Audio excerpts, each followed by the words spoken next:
tertúlia. Meu boa tarde a todos e a todas. Hoje é dia 24 de maio de 2014, um sábado.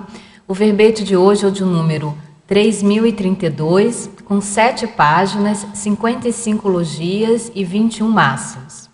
A autora do verbete, que eu redigiu com muita competência e propriedade, a professora Ana Paula Ock. E o tema do verbete é aproveitamento evolutivo das informações da especialidade autoevoluciologia. A professora Ana Paula, ela é graduada em ciência da computação, especialista em psicopedagogia clínica institucional, mestre em engenharia de sistema de computação, brasileira, natural de São Paulo, voluntária da Conscienciologia desde 2004 e docente desde 2007. O aproveitamento evolutivo das informações é o ato, efeito, atitude ou processamento cognitivo, holossomático e contínuo de a consim, homem ou mulher, tirar o máximo benefício das percepções e parapercepções de modo indissociado às reciclagens intraconscienciais, visando a holomaturidade pessoal e grupal. O holopensene pessoal da autoevoluciologia, a reciclagem autopensênica, o pensene sistêmico interrelacionando e conectando os fatos e parafatos, o ato de não banalizar os pensenes produzidos e captados, a ampliação do abertismo consciencial, a autoassistência, a postura traforista, a curiosidade sadia aplicada em analogias evolutivas, a inteligência evolutiva, o aproveitamento do fluxo das informações, a constante propriocepção, a contínua análise e síntese de si próprio dos acontecimentos cotidianos, a autoaprendizagem evolutiva, a faculdade mental do pensar com lucidez, a interligação dos fatos, o ato de estar consciencialmente presente no dia a dia, a autoconsciência contínua, o ato de escutar, a autoobservação desidentificada, o solilóquio, a reflexão, o processo de aquisição da cognição focada no amadurecimento consciencial, a leitura e escrita de artigos, a leitura escrita de verbetes, a leitura escrita imagética, a leitura escrita de livros, a leitura escrita sobre si próprio. Nós lemos apenas algumas das linhas da fatologia, que tem mais de 20 linhas. E agora, passando para a parafatologia, nós temos os contextos multidimensionais, a captação das pararealidades, as parapercepções, a leitura energética aplicada à autopesquisa, a analogia das informações às quais chegam via parasentidos, análise projeciográfica, análise das parapercepções, o aproveitamento do conteúdo do fenômeno parapsíquico, a relevância das informações percebidas nos parafatos, o processo de aquisição da cognição multidimensional, a mudança paracognitiva, a paracognição multidimensional, a presença consciencial para a captação das informações dos campos bioenergéticos, o paramétodo da revisão gráfica parapsíquica.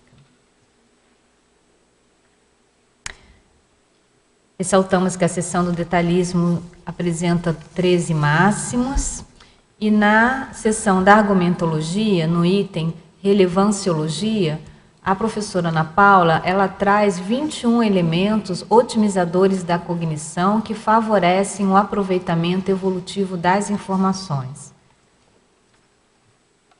Da remissiologia, dos 15 verbetes, nós destacamos arte sequencial evolutiva, autopesquisologia, megaconvergência intraconsciencial, princípio organizador dos saberes e zetética. O aproveitamento evolutivo das informações está intrinsecamente ligado à constante interação dialética da captação da extraconsciencialidade e aplicação à intraconsciencialidade. Você já refletiu o quanto aproveita as informações disponíveis de modo evolutivo? Já criou métodos e paramétodos para otimização e potencialização do próprio aproveitamento evolutivo das informações? A autora traz um item de filmografia específica, 11 referências bibliográficas e uma referência da webgrafia. Partindo para a mega-análise, nós temos registro, pesquisa, benefício, assimilação, organização, compreensão, cientificidade, conhecimento, aprendizagem, intelectualidade, desenvolvimento, megaconvergência, extraconsciencialidade, evolúcio-pensenidade, autodiscernimento, mental-somatologia, autocogniciologia, autoevoluciologia, pesquisologia e pensenologia. Ana, então seja bem-vinda. É seu primeiro verbete que você está defendendo? Meu primeiro verbete, então, seja muito bem-vinda aqui na condição de defensora do verbete. Conta pra gente, qual foi o contexto, fala um pouquinho da sua motivação para trazer esse tema, para escrever o verbete. Na verdade, esse processo, né, foi um processo de construção. Ele levou 7 anos de construção. Eu comecei inicialmente trouxe a ideia do verbete aproveitamento das informações. E ao longo do processo, foi naquela época até próximo daquele período que o professor Val distribuiu o verbete, que não teve aquele verbete do aparelhamento dos evoluciólogos? Sim. E ele distribuiu alguns verbetes, né, naquela época. E eu ergui a mão praticamente todas as vezes, né, e não caiu em nenhum sorteio. Mas aí o que aconteceu? Eu falei, não, então eu vou tentar ver o que eu posso construir por mim, né? E aí eu comecei o processo de construção desse verbete, né? Até na época eu cheguei a conversar algumas vezes com o professor Valdo, cheguei a conversar um tempo depois também com a Regina, né? E eu comecei então assim, a Regina foi uma que me incentivou bastante até nesse processo de escrita de verbete, mesmo não ter caído ter selecionado, né, lá para porque você está mencionando que teve um curso que o professor Valdo, no início, né, ele sorteou alguns temas, não foi isso? Foi, ele sorteou, ele sorteou os alguns temas de verbete. Só que o sorteio era assim, eram entre as pessoas que ergueu a mão, né? Isso, E eu ergui a mão todas as vezes e não saiu nenhum sorteio, entendeu? Então aí o que aconteceu? Eu falei, bom, então vou fazer um por mim, né? Tá certo. E na época eu comecei com essa proposta do aproveitamento das informações. Com o tempo, eu fui refletindo melhor, eu fui vendo, fui ficando mais claro o que era a proposta para mim mesma, né, a construção do verbete. Eu submeti, né, o tema, eu fiquei um tempo parado até voltar a refletir, né, sobre o verbete. A própria finalização desse verbete levou um bom tempo né, de submeter o tema, construir, devolver e ter todo o processo de revisão. A revisão levou um bom tempo, praticamente assim, quase um ano de revisão. Mas por quê? Porque eu queria aprofundar. Eu vejo assim, ter um aproveitamento evolutivo mesmo no processo de construção do verbete, entendeu? Eu queria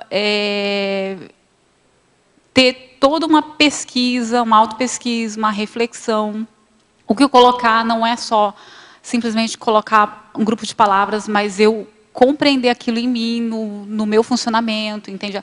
Associar com as coisas que eu estudo, que eu pesquiso, com os cursos que eu faço, entendeu? Então, foi um processo mesmo de construção. E eu vejo muito como uma autopesquisa, um aprofundamento mesmo de estar vivenciando e adquirindo, né, novas informações e compreendendo. Tem um ponto também que, em alguns momentos, eu sentia dificuldade, às vezes, fazer um determinado curso, né? E eu tinha um pouco de dificuldade de compreender aquilo na prática, na minha vida, entende? E aí eu tinha então eu tenho todo um processo de construção, de começar a entender. Até a proposta surgiu muito por conta disso. Quando eu vejo um curso, né? Ou eu leio um livro, ou eu converso com uma pessoa. Às vezes, assim, a dificuldade é em compreender aquilo na minha vida. entende? Trazer aquilo para a minha vida e compreender aquilo na minha vida. Então, eu comecei a criar metodologias, né, metodologias para tentar ver o que eu poderia fazer para conseguir compreender. Principalmente porque eu vim da área de exatas, né? Meu pensamento é muito mais assim para o lógico, matemático, e eu queria muito compreender o funcionamento de um pensamento sistêmico, entendeu? E eu comecei a fazer o quê? Aplicar em várias áreas da minha vida, começar a compreender como é que eram os sistemas, como é que eram as situações, entende? Então, tudo eu tentei assim ser uma coisa teática mesmo, entende? De ter a prática daquilo, de vivenciar, de ter experiência. Então, ele foi bem um processo autocientífico, entende? Muito bom. E essa listagem que você traz aqui na relevanciologia, me parece que é justamente o resultado desse seu processo de autopesquisa, com essa aplicação teática, né, e vivencial das informações que você traz no verbete, né? Isso. Muito bom. Vamos começar aqui com algumas perguntas dos teletertulianos, então. Na estrangeirismologia, Ana, na primeira linha, o teletertuliano pergunta o que vem a ser a semioses, e o último item também, ele quer saber o que é o Wu-Wei. É Wu-Wei. Wu-Wei. Isso. A semioses, esse é um conceito da semiótica, né, do Charles Sanders Peirce. Eu trouxe o livro aqui para o pessoal observar, ver que está na verdade, eu trouxe praticamente toda a bibliografia, né, se caso eu precisasse acessar. Eu conheci esse conceito através da pesquisadora Regina Camilo, que ela apresentou em diversos cursos, né, na Reconsciência. Inclusive, até tem um curso que ela traz, trouxe o ano passado, falando bastante da descrenciologia, trouxe outros falando da parasemiótica. A semiose tem muito a ver com o nosso processamento cognitivo, né, nesse contato. Por quê? Na hora que estou realizando o aproveitamento evolutivo das informações, como eu falei, ele é todo um processo de eu estar entrando em contato com aquilo, estar aproveitando, estar utilizando aquilo na minha vida, né? Então, e a semiose envolve todo esse processamento cognitivo, né? Que eu tenho contato com aquela informação nova, que eu processo, que eu vou mudando, o que eu sinto na hora que eu entro em contato com aquilo, entende? E o Wu-Wei, ele é um conceito oriental, né, taoísta, que tem relação com essa questão do fluxo das coisas, né? Porque às vezes a gente tem a tendência de querer controlar as coisas que estão ao nosso redor, querer as coisas do nosso jeito, né? E a proposta é até trazer nesse aproveitamento evolutivo que é entrar mais no fluxo, entende? A proposta do verbete é entrar mais no fluxo, até as reciclagens, as mudanças, para entrar mais no fluxo. E o Wu-Wei, ele tem ligação com essa proposta, né? Se vocês forem procurar, ele vai falar muito da questão da não ação, mas não ação no sentido de não querer controlar, entende? Entendi. Bom. Agora, na página 2, Ana, na fatologia, na 7ª linha, como podemos realizar com destreza a autoobservação desidentificada? A autoobservação desidentificada, esse conceito de desidentificação, ele é trazido pelo pesquisador Roberto Assagioli, né? Que eu trouxe também aqui 2 livros dele, que é o Ato da Vontade e o Psicossíntese, né? Que ele faz uma coisa muito interessante. Ele mistura o Oriente e o Ocidente. Então ele traz de maneira mediada, né? Ele traz conhecimento do Ocidente e do Oriente. Então ele não escolhe um lado só. Ele tenta utilizar. Então ele até é uma pessoa que eu considero que fez um aproveitamento evolutivo das informações, bastante. Conheci também ele através da pesquisadora Regina Camilo, né, que ela até tem a proposta de trazer um curso na Reconsciência, né, a respeito do assunto.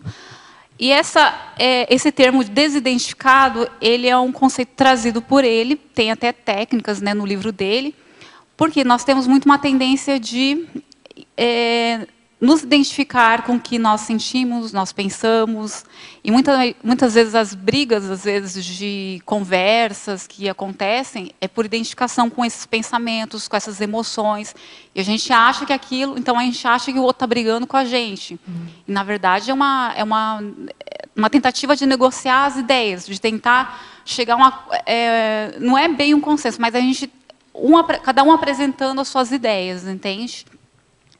E aí, nesse sentido, eu vejo que, às vezes, nós temos uma tendência de falar, poxa, o outro está me criticando, e, na verdade, ele está falando da ideia, tentando auxiliar eu construir, eu mudar, eu ter uma nova visão, entende?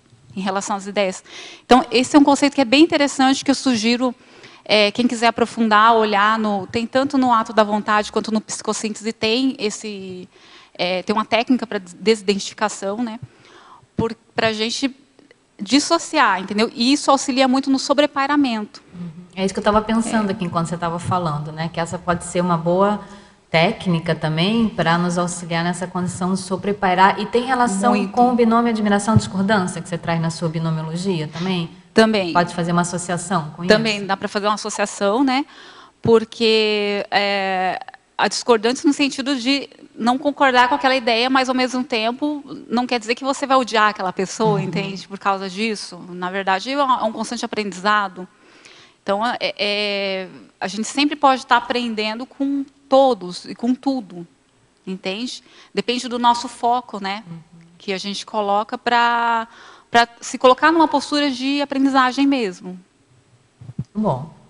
E agora, na parafatologia, Ana, no final da 6ª linha, tá? Esse teletertuliano, ele está participando hoje do ECP2, que acontece lá em Curitiba, e ele pergunta assim: poderia falar da presença consciencial para a captação das informações dos campos bioenergéticos? Eu acho que, na verdade, nós somos muito, né? Às vezes nós estamos, mas não estamos, né? Estou no lugar, mas eu estou pensando em outro lugar. Eu acabo que eu não estou presente, né, consciencialmente naquele momento. E aí o momento passa e eu perdi, entende? Esse termo, presença consciencial, ele é muito falado na reconsciência, né, nos cursos, porque é justamente o fato da gente estar presente, né, que auxilia até na captação, né, dos campos. Até semana passada nós tivemos um simpósio de paraciência que eu apresentei com o professor Leandro, né, sobre a aplicação da parametodologia do escribo interdimensional e a alfabetização parapsíquica. E nesse trabalho, essa é uma parametodologia, né, que foi trazido pela pesquisadora Regina Camilo no ano de 2000, que é para a gente consegue trabalhar muito o desenvolvimento da presença consciencial, para a gente estar mais presente, né, seja onde nós estivermos, e conseguir captar mais as informações, perceber mais e não simplesmente a vida levar a gente, né, ou as coisas levarem a gente, né, e não perder aquele momento mesmo. Seria uma presença holossomática, né? Você está presente holossomaticamente, considerando... Holossomaticamente, consciencialmente, integralmente, né? Agora, eu estou num processo de estar presente, né? Existem pessoas que já são presentes, eu estou no processo de estar presente, né? Estou construindo esse processo. Você falou aí da técnica, né, do escriba multidimensional, que você até apresenta na tecnologia. Isso. Que está na página, deixa eu ver aqui, na página 3. Né? Você pode falar um pouquinho dessa técnica? Essa técnica, ela, quando sair os anais do simpósio, né, de paraciência, a gente vai ter um pouco sobre ela, mas também ela é falada um pouco aqui nessa revista Consciência, né, que foi apresentado... como eu falei, né, foi criado pela pesquisadora Regina Camilo e foi apresentado no segundo Congresso Internacional de Verponologia, dentro do paramétodo da revisão gráfica parapsíquica, que eu também falo no meu trabalho, né. Então, ela é uma técnica que a pessoa anota lá o horário, o contexto, a parapercepção e faz o levantamento da hipótese. O que eu percebi no meu caso, né? Muita mudança no sentido de discernimento, a questão do parapsiquismo mais mental somático, o próprio pensamento sistêmico, entendeu? Trabalhar com hipótese, ter uma cientificidade maior. A hipótese, porque antes, o que acontece? Antes de eu conhecer essa técnica, né, eu anotava, né, horário, contexto, para percepção, ponto. O que fez muita diferença para mim é o quê? Principalmente o trabalhar com hipótese. Porque eu entro numa postura ativa de começar a levantar hipóteses e começar a depois fazer classificações daquele grupo de percepções e começar a levantar algumas sinaléticas e perceber como eu funciono, como eu aprendo, como eu capto informação, entendeu? Então, eu percebi que, para mim, fez muita diferença cognitivamente, entende? Holossomaticamente, no meu dia a dia, né? E essa técnica também, no caso nosso, lá da Reconsciência, nós temos o laboratório de hipóteses, né, do Escriba. Esse é um momento bem interessante, por quê? Porque a gente tem, assim, todo mundo anota, e nós temos um momento que, por intervalo de horário, os voluntários falam, ou as pessoas que estão presentes no curso, né, falam a respeito das anotações, e nós conseguimos ver o quê? Corroborações, entende? Corroborações do que o pessoal percebe, em determinados contextos, por horários. Então, é bem interessante, porque a gente tem uma construção conjunta, interpessoal, do nosso conhecimento, entende? Então, há uma, digamos assim, uma interpretação conjunta da para-realidade, é isso? Essa técnica? Ela auxilia nisso, mas ela é bem o foco, a questão da alfabetização parapsíquica. Sim. Eu senti bem essa mudança mesmo, entende? Nesse laboratório de hipóteses que eu estou falando, né? Vocês criam hipóteses, é isso? Vocês analisam hipóteses em conjunto, né? E chegam a determinadas conclusões, digamos assim, preliminares. Né? Isso. A partir dessa construção coletiva que vocês fazem. Isso. As hipóteses, né? Muitas vezes batem, né, as parapercepções ali entre os integrantes, o que eles anotam, o que eles parapercebem, entende? Então, isso é uma coisa que ajuda muito, principalmente também na autoestima parapsíquica, né? Claro. Porque enquanto a gente está fazendo sozinha, anotando sozinha uma coisa, quando começa a ter as corroborações em grupo, ajuda muito na autoestima parapsíquica. E vocês já tiveram a oportunidade de, não sei, em conjunto, tem muitos voluntários da Reconsciência aqui, né? Não sei se vocês já tiveram a oportunidade em conjunto de vocês aplicarem essa técnica em um curso de campo específico. Vocês já tiveram essa proposta de fazer um curso de campo com a finalidade de aplicação da técnica do escriba multidimensional ou do próprio laboratório de hipóteses, como vocês estão trazendo? Acho que a Regina pode falar melhor. Olha,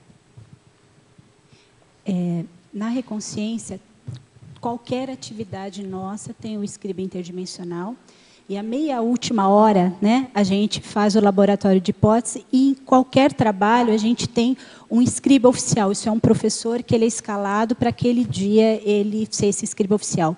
Todos os cursos da Reconsciência, as oficinas, própria imersão no holociclo, todas as nossas atividades têm o escriba interdimensional, com esse professor escalado. E no simpósio foi bastante interessante, porque foi um final de semana inteiro em que as pessoas vinham, traziam suas conferências, isso é, pesquisadores de várias ICs, e cada final de período nós tínhamos esse laboratório de hipótese, e foi muito interessante, porque como a gente aplica isso em todos os cursos, inclusive no simpósio, pessoas que não estão habituadas no dia a dia a trabalhar com essa técnica e perceber o quanto é importante a questão da hipótese. E tudo que a gente faz vai para um banco de dados com as corroborações, e o que começa a ficar bem interessante, que além das pessoas trazerem isso para o dia a dia, essa postura de autocientificidade de hipóteses, a gente começa a ter sinaléticas grupais de amparo de função de determinados temas. Por exemplo, nós trabalhamos com parametodologia.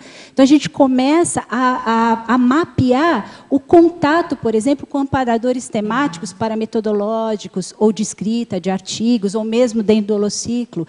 Então, a gente já tem, assim, são muitos anos desses arquivos, e agora estão criando, a gente está criando verbete, enfim, artigos, livros, né? A gente está nesse processo mesmo de trazer essa metodologia, porque a gente já tem aí alguns anos de experiência, e é bastante interessante essa questão da autoestima parapsíquica, né? Então, é porque ela mencionou a questão da autoestima parapsíquica, e me ocorreu de se vocês já tivessem feito algum experimento, mas em um ambiente, por exemplo, de um curso de campo, Sim.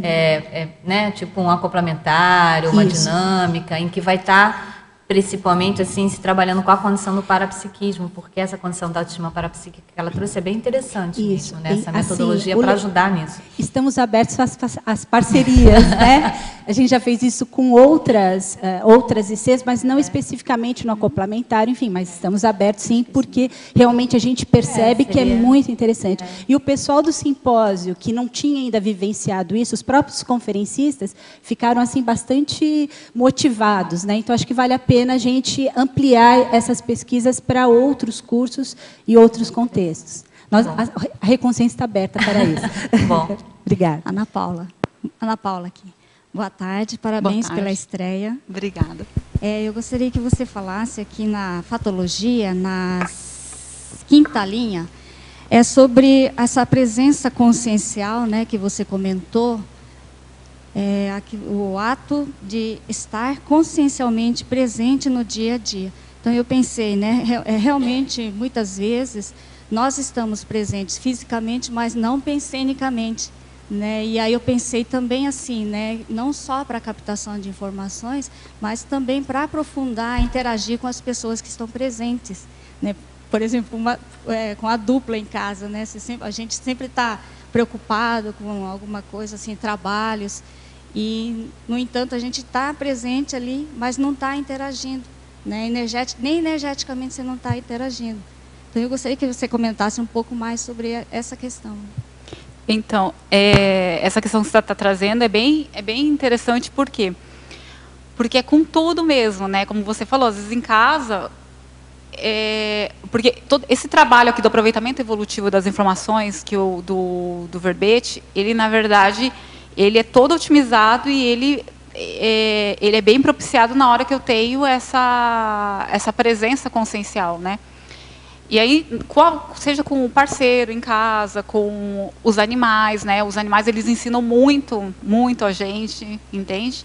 Então, no momento que você está presente na interação, você consegue perceber várias coisas, né? Então, por exemplo, você consegue se perceber como que você é, como que você age, como que você reage, como que o outro animal ou a pessoa, né, ou com sim ou com sexo, ele está agindo e reagindo, né, ou no momento que vocês estão interagindo. Então, é bem a questão de você ir auxiliar nesse aproveitamento ali daquele contexto para aprendizagem sua evolutiva, entende? É interessante, porque daí até multidimensionalmente também você daí fica prejudicada, né, a captação de insights, de repente você, né, a pessoa está precisando de alguma assistência e você não está ali, né, atenta, né? Interessante. Então, e tem outra coisa também que é interessante, a memória. Sim. Quando você não está presente, a memória, você não lembra daquilo. Quando que aconteceu isso? Quando você falou isso, né? Então eu vejo que a memória ela está muito ligada à presença consciencial. Então eu percebo bastante isso no meu contexto. Na primeira página, eu achei bem interessante o coloquiologia, na coloquiologia, a expressão que você traz, insista, não desista, te vira, né, também. Bem interessante, porque eu já usei, é como se fosse um lema automotivador, né? Porque gostaria de saber da sua experiência com relação a isso. Não, e até porque, o que acontece?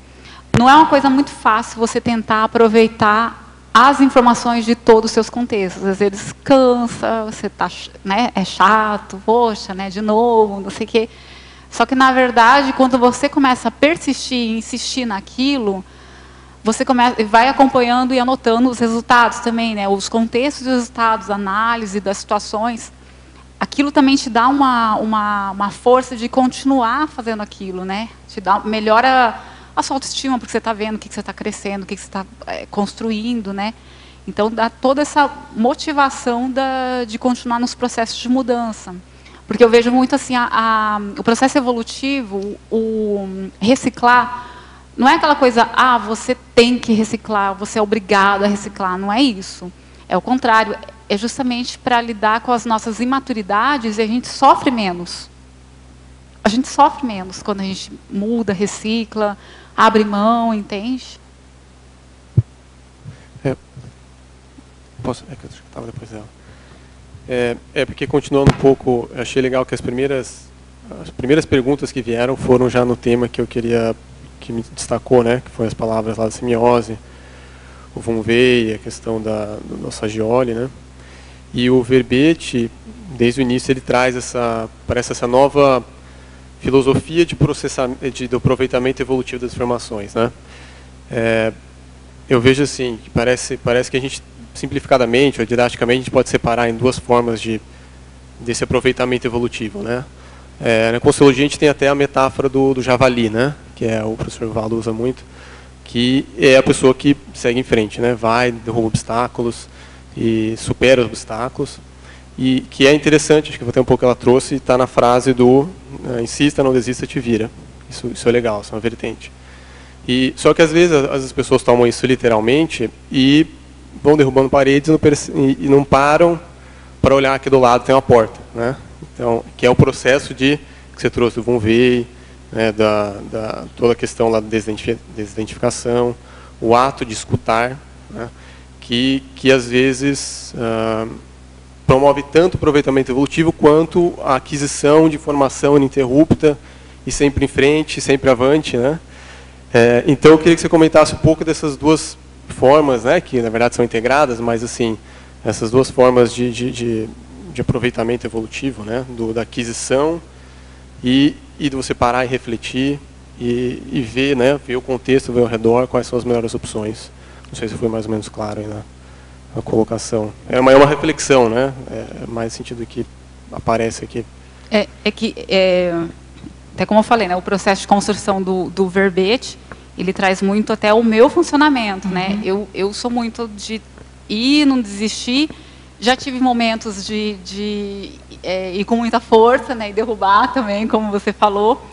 Só que tem momentos que nem sempre a gente está certo. Entende? Então, nem sempre a gente está certo. E tem hora que a gente tem que parar, refletir, rever os nossos atos, para ver o que tem que ser feito diferente, o que a gente tem que mudar, qual que seria a estratégia, entende? Então, eu vejo que esse processo da reflexão, ele é bem importante para embasar todo esse aproveitamento. Para conseguir aproveitar, tem uma reflexão, precisa de uma reflexão, pode ser constante no dia a dia e mais profunda também, né?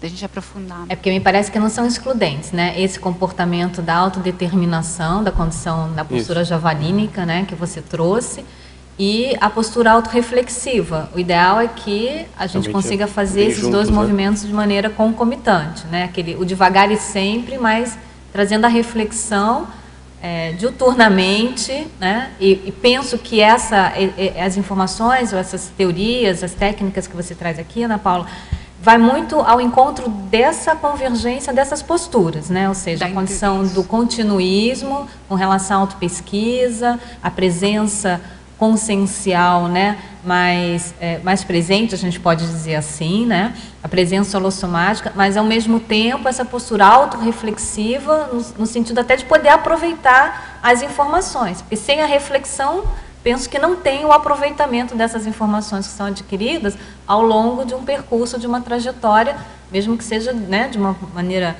mais determinada, né, sem a desistência, mas a reflexão ela não fica excludente, né, de todo esse processo. Acho que é isso que você quis trazer, né? A Ana colocou aqui, né, você está cheio de opiniões próprias, no caso a frase aí que ela trouxe, especulações, né? Então acho que nessa condição a pessoa se enche, né, no sentido de estar sempre fazendo e se enchendo de coisa e não tem um momento de parar, não tem espaço para receber uma outra nova, para refletir, né? Agora, penso que o ideal é nós encontrarmos um equilíbrio nessa dinâmica, né, de ação e reflexão. Isso, porque às vezes a pessoa vai fazendo, tem um temperamento mais assim produtivo, né, ou como o pessoal fala lá, locomotivo, né, tocador de obra, mas não tem o hábito da reflexão. Agora, as duas ações, elas não são excludentes entre si, né? Elas, quanto mais complementares forem, na minha opinião, mais evolutivo vai ser o aproveitamento das informações que a gente vai tendo, né? Que a proposta é bem essa questão do equilíbrio mesmo, porque não dicotomia, o não dualismo, né?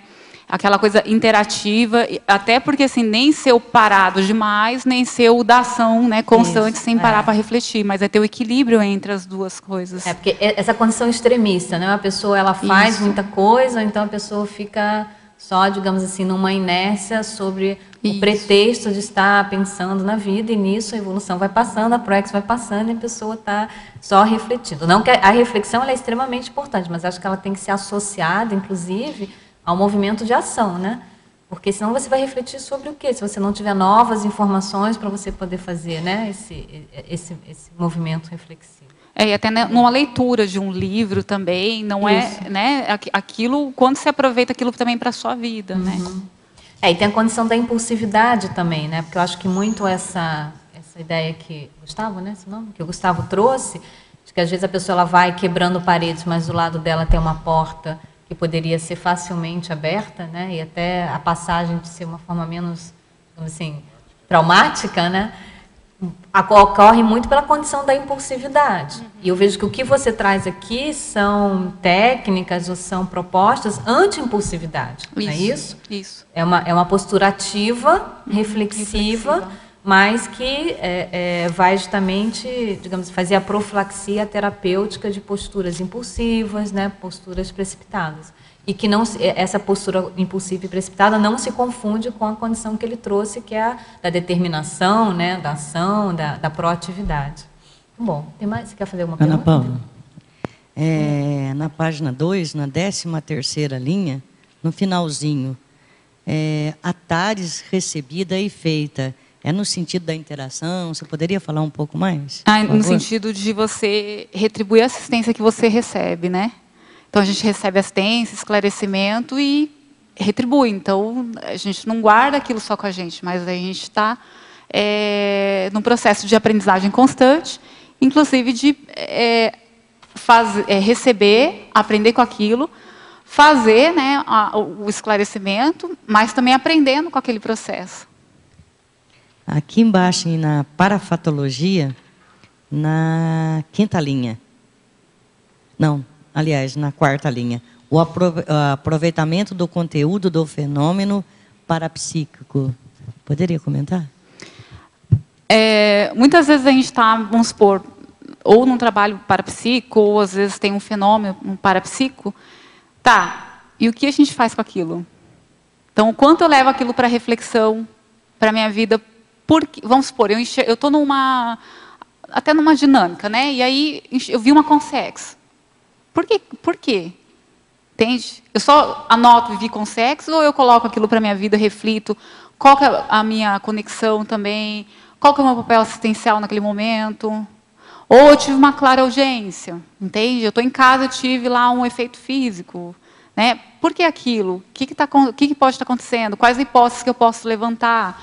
Então, não é aquela coisa só de... sabe... colocar muita estrela sobre o fenômeno, né? Que às vezes eu vejo que às vezes o pessoal coloca muito assim, né? O fenômeno, e na verdade qual que é o aprendizado que eu tive com aquilo? O que eu aprendi? O que aquilo me ressignificou? Qual que foi meu papel assistencial? Qual que é a minha correlação? Tem alguma conexão kármica? Por quê? Entende? Então é nesse sentido de refletir tudo, né? Ok, obrigada. Eu queria, já que nós dois somos da área de informática, eu queria saber como é que você armazena tudo isso que você capta, né?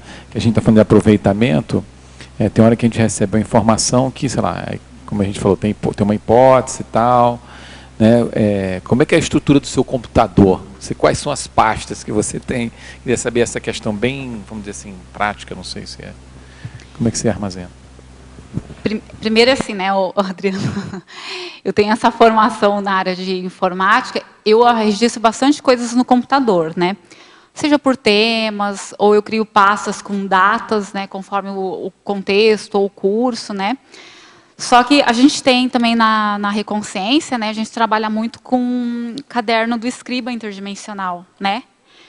Então, porque assim, por mais que o computador ele ajude muito na organização, o papel, ele ainda faz muita diferença, entende? Porque ele é diferente na hora de você captar, de você perceber, de anotar. às vezes até para desenhar, porque tem hora que você quer desenhar para traduzir o que foi captado, né? E aí, às vezes, eu escaneio o material, coloco em pastas, organizo, às vezes, por temas ou por datas. Só que qual é o problema que eu já reparei assim, em termos de temas, né? Quando eu coloco o tema, tem uma hora que eu falo, e agora? Qual o tema que eu vou colocar? E, às vezes, eu escolho um, e daqui a pouco muda. Então, eu tenho, às vezes, um arquivo que eu coloco as ideias, né? E, com o tempo, conforme eu vou precisando para as minhas pesquisas, para os trabalhos que eu estou desenvolvendo, para um determinado artigo ou livro, eu vou naquela pasta que tem as ideias, por exemplo. Eu coloco, e tem uma outra coisa também. Eu tenho lá, tipo, como se fosse um diário, né, uma agenda, que eu coloco, às vezes, a data, e eu coloco algumas situações que aconteceram naquele dia que me chamou a atenção, né? E aí eu tento observar e correlacionar, né, algumas informações que estão ali, né? Então, assim, eu estou num processo de organizar essas informações, né? Eu uso muito a planilha Excel, né? O Adriano, você que é da informática, porque a planilha Excel ela ajuda muito, às vezes, você realizar filtros, né? Para você encontrar grupos que têm correlação. Então, o próprio Word, ele ajuda muito quando você dá um localizar e consegue encontrar uma palavra. Mas, assim, eu tenho muita coisa por datas, né? Porque dizer por temas é uma coisa mais complicada. Eu tentei já e eu achei bem complexo, porque tem coisas que mudam, né? Hoje é um tema, amanhã encaixa. Até porque a nossa vida é um sistema, né? A evolução é um sistema. Então, é muito difícil quando a gente classifica no momento e dizer que aquilo não tem a ver com outras coisas, né? Depois, com o tempo, as inter-relações vão ficando mais complexas, né, Ana? Isso. Então, em síntese, o que você tem é tipo um arquivão assim, seja no Word ou seja no Excel? Eu tenho vários. Eu tenho, por exemplo, igual a gente falou da técnica do escriba, né? Eu tenho por datas de atividades, sejam reuniões, cursos, né, reconsciência, datas. Aí tem lá, por exemplo, uma pasta que tem lá, vamos supor, a parte do escriba, aí vamos supor o evento, o ano, e aí lá naquele ano tem todas as datas daquele ano, né? Quando é uma parte, igual o verbete, tá junto dos meus temas de pesquisa, eu coloquei lá um item verbete, que aí eu coloco o que eu tiver associando, mas aí eu posso ir abrindo as outras. Eu tenho pastas que têm temas, então, na verdade, como o computador é uma coisa que eu gosto bastante também, eu tento utilizar ele de diversas maneiras, né? Então, eu criei um arquivo só de Excel com várias coisas escritas, né? Por data, que é quase um... Não chega a ser bem um diário, porque eu anoto algumas coisas do dia, né?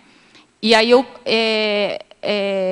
quando eu quero fazer uma pesquisa, uma busca, eu coloco um filtro. Às vezes, uma palavra que me ajude a localizar ali. E aí, ele filtra aquelas palavras, aqueles que têm aquelas palavras, entende? Bom. Tem uma pergunta lá em cima, Sueli? Não? Eu aqui. Então, parabéns. Obrigada. Parabéns, Ana. Eu acho que o seu verbete é muito assistencial na medida que chama atenção para esse universo enorme de informações que a gente tem contato hoje em dia, né? É uma fartura, não só fisicamente, com computador, internet e todas essas novas tecnologias, mas também em relação a esse universo multidimensional que a gente começa a entender e a desenvolver essa cognição. E se a gente não toma cuidado e não cria método, a gente se perde. É muita informação, né? E aí eu achei uma sacada muito legal, e eu gostaria que você comentasse comigo o trinômio que você colocou ali, criteriologia, coerenciologia e priorologia. Está na página 3. Ah, tá. Aqui o trinômio criteriologia, coerenciologia e priorologia, né?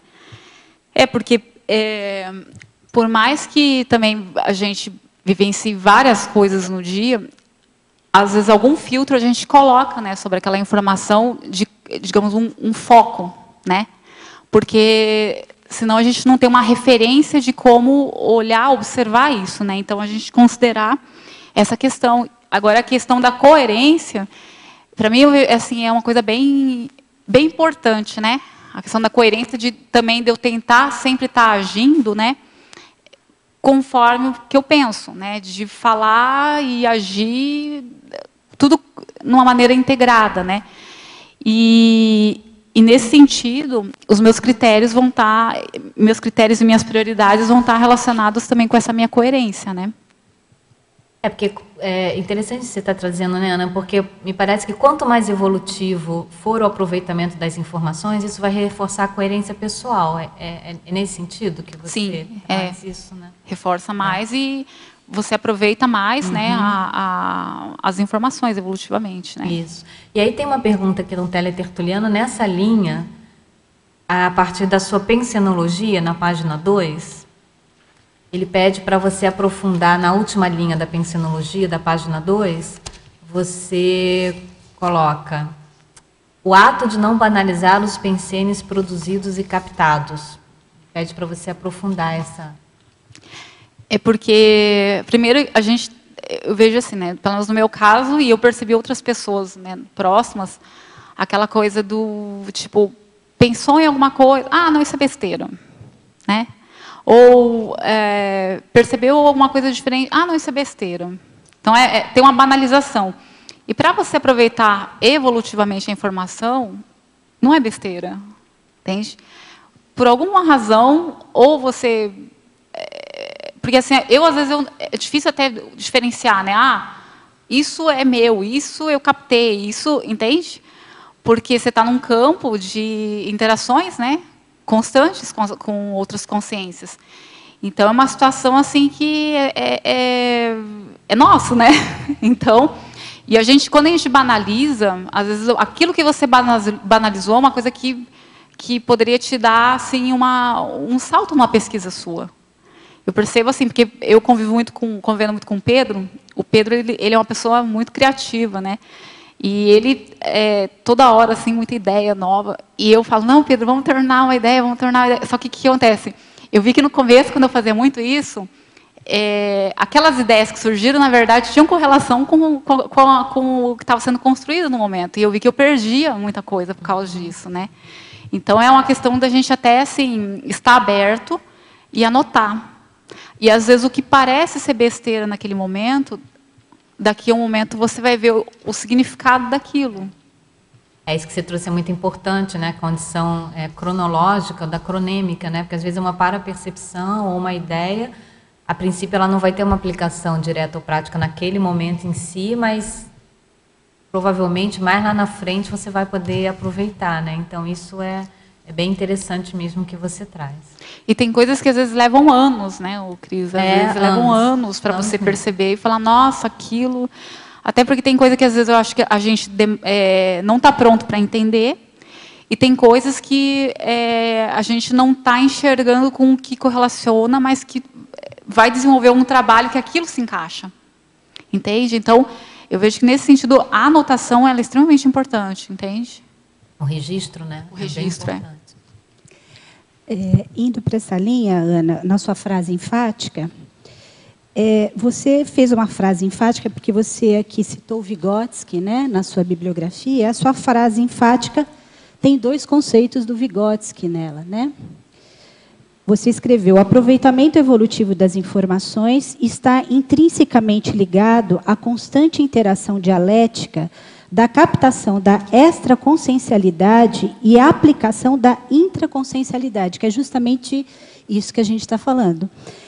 A sua frase enfática é que você está falando de zona de desenvolvimento proximal e de campos interacionais e conceito de internalização, né? Isso. Só que com um salto na conscienciologia. Então, eu queria que você falasse um pouquinho sobre isso, porque eu acho que isso reflete muito a questão da aprendizagem evolutiva entre consciências, né? Não só intrafísicas, mas também extrafísicas, né? Esse daqui é bem interessante, porque essa questão do o que captar e a internalização é muito assim, como que é a prática daquilo, como é que eu enxergo aquilo, e aí eu começo a fazer todo um processo de reflexão e às vezes mudando na minha vida no dia a dia, né? E captar no sentido não só eu pensei isso, né? Mas assim, eu estou sentindo um calor, eu estou sentindo um formigamento. Tá associado ao quê? Eu estou sentindo medo, estou sentindo né? Eu estou sentindo uma ansiedade. Mas por que isso, né? Então eu começo a observar tudo aquilo no meu funcionamento. Então eu estou trazendo eu estou sempre aprendendo nas interações com as outras consciências, inclusive com Sim e com Sex, né? Que é até interessante o trabalho que você apresentou, né? Falando da questão que a professora Regina Camilo apresentou um trabalho, né? Também no simpósio de Paraciência, falando da questão das consciências de interação, né? Tem coisas que eu consigo fazer, às vezes, quando eu estou com outra pessoa, né? Com a ajuda de outra pessoa, ou próximo da outra pessoa, porque no Vygotsky ele considera muito a questão de ter a ajuda da outra pessoa mais visível, né? E no nosso caso eu vejo que tem coisas que eu consigo fazer quando eu estou próxima. Então, às vezes, estou próxima de uma pessoa que tenho facilidade de raciocinar, refletir na questão filosófica, e eu tenho mais dificuldade. E aí eu consigo fazer quando eu estou próxima das outras pessoas, e quando eu estou sozinha eu já não consigo fazer. Então eu vejo que todo esse processo, né, de interação, ele auxilia nesse acréscimo, nesse aumento nessa mudança cognitiva nossa, né? Essa aprendizagem constante. E você conseguir perceber, vivendo com os outros, né, convivendo com outras pessoas, o que muda na sua forma de pensar, o que muda, né, de aproveitar mais, né? E isso vem bem ao encontro do que você trouxe na sua paradoxologia. Eu achei bem interessante esse paradoxo que você traz, que é o paradoxo autopesquisístico de entender a si próprio, né, através do outro, né? Acho que isso tem relação com essa teoria do Vygotsky que você traz aqui na teologia, né, que é a zona de desenvolvimento proximal, é isso, né? Então, a evolução é pessoal, né, mas ela tem que se dar em grupo, porque é através do outro que a gente vai estar tendo informações a nosso próprio respeito. É nessa linha que você está trazendo? É bem rico esse paradoxo que você traz aqui. É até um paradoxal, até a questão da evolução, né? Falar da autoevolução saindo de si, entende? Então, eu acho bem curioso isso, né? Porque esse processo de que a gente está em contato com outras consciências, e o contato, assim, a nossa interação é bioenergética, é pensênica, é multidimensional, é holobiográfica, entendeu? Então, eu não estou aqui conversando, vamos cortar, é só esse momento. Claro, Na verdade, tem todo um contexto anterior, né, de vivência que nós tivemos antes, e está ressignificando a todo momento. Mas e também, assim, além do aprendizado, né, de estar convivendo com outros, às vezes, assim, de momentos de ter discordância e aprender com aquela discordância. Claro. Entende? Vamos passar ali, se quer falar?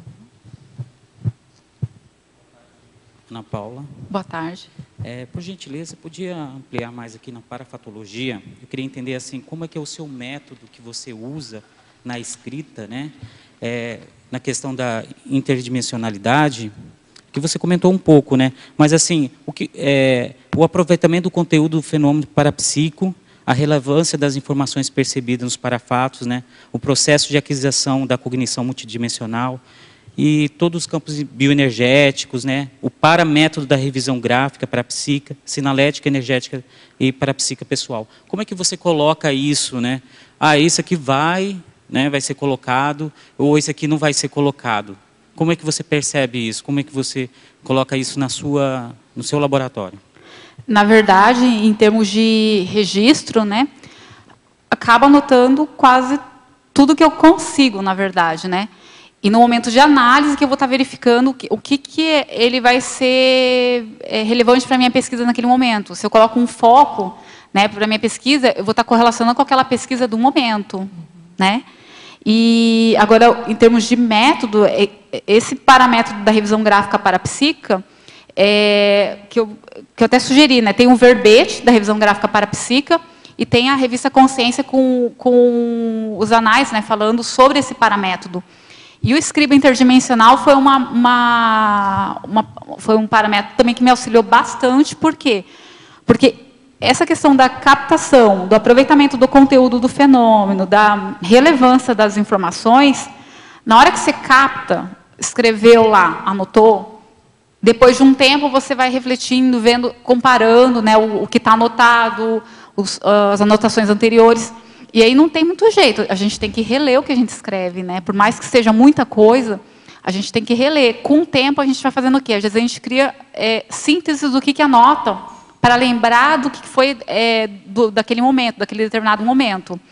E aí está revendo isso, relendo, para ver, às vezes, as correlações. E com essas repetições, o que aparecem, às vezes, momentos de repetições, a gente consegue fazer, eu consegui, né, levantar, às vezes, algumas sinaléticas, e aquilo que a professora Regina até comentou, né, que a questão das sinaléticas, no caso, na IC, enquanto IC, a gente utilizando o paramétodo, a gente conseguiu levantar as sinaléticas grupais. No meu caso, na pessoal, eu vejo das minhas anotações, né, mesmo que em grupo, né, mais assim, as anotações que eu fiz e o que foi para percebendo. Aí eu começo a perceber que um zumbido no meu ouvido direito está ligado a amparo de função. Mas por quê?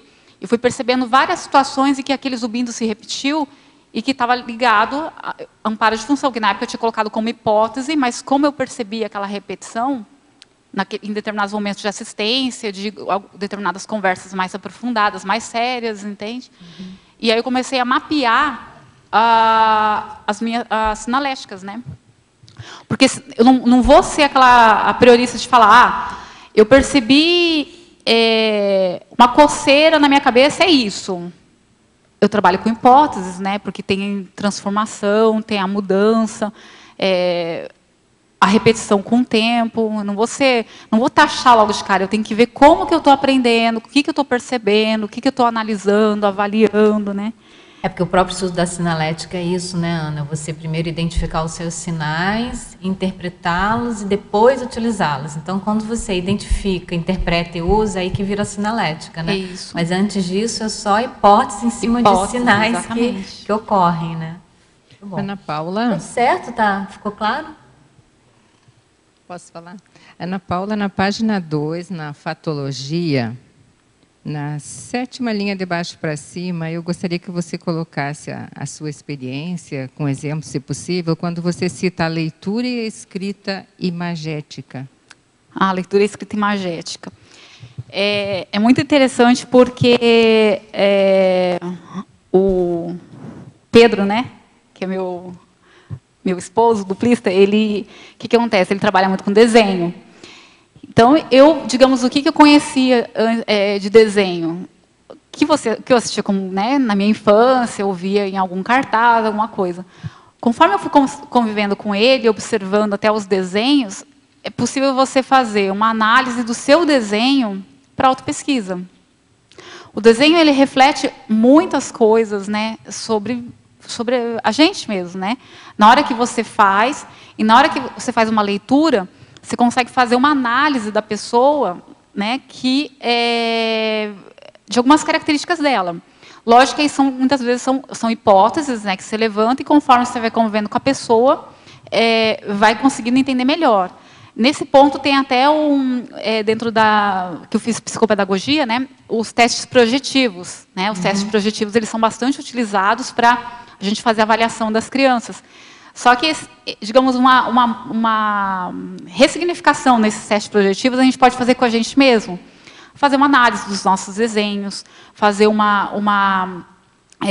levantamento de hipóteses, de traços, comportamentos envolvidos, a questão da própria autoconfiança, né, na hora que você está fazendo um desenho. O tracejado faz diferença, entende? Então, eu consegui percebendo que, através do meu desenho, né, eu consegui captar várias coisas que eu não captava na minha escrita. Como eu tenho mais facilidade na escrita, né, gráfica, no caso, gráfica grafêmica, né, com letras, né, eu não percebia, tem coisas que eu fui perceber no desenho. Né? O desenho ele me mostrou muito mais, por quê? Porque era até um meio de comunicação que eu não estava tão acostumada. Então, tanto para fazer uma interpretação, uma análise do meu e de outras pessoas até para auxiliar no processo de assistência, né? É interessante porque essa relevância da questão do desenho, da imagética, né? A gente vê quando o professor Valdo fez a coleção, não é isso, Pedro, de revistas em quadrinhos, ele criou a quadrinhoteca e se especializou lá na questão da quadrinhologia, porque justamente é o traço, ele sempre fala, né?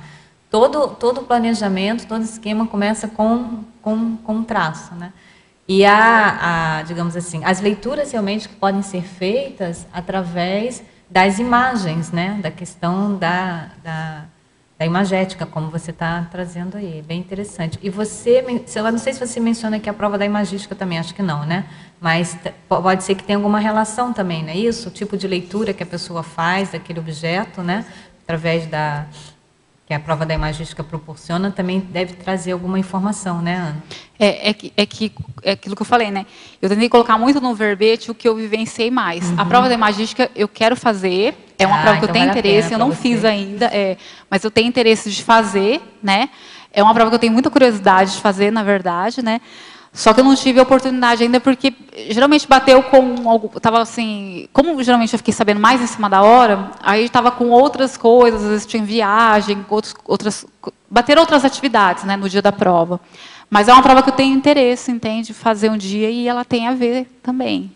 Bom, associação de ideias, né? Isso. Ela ajuda muito na questão da associação de ideias. Isso.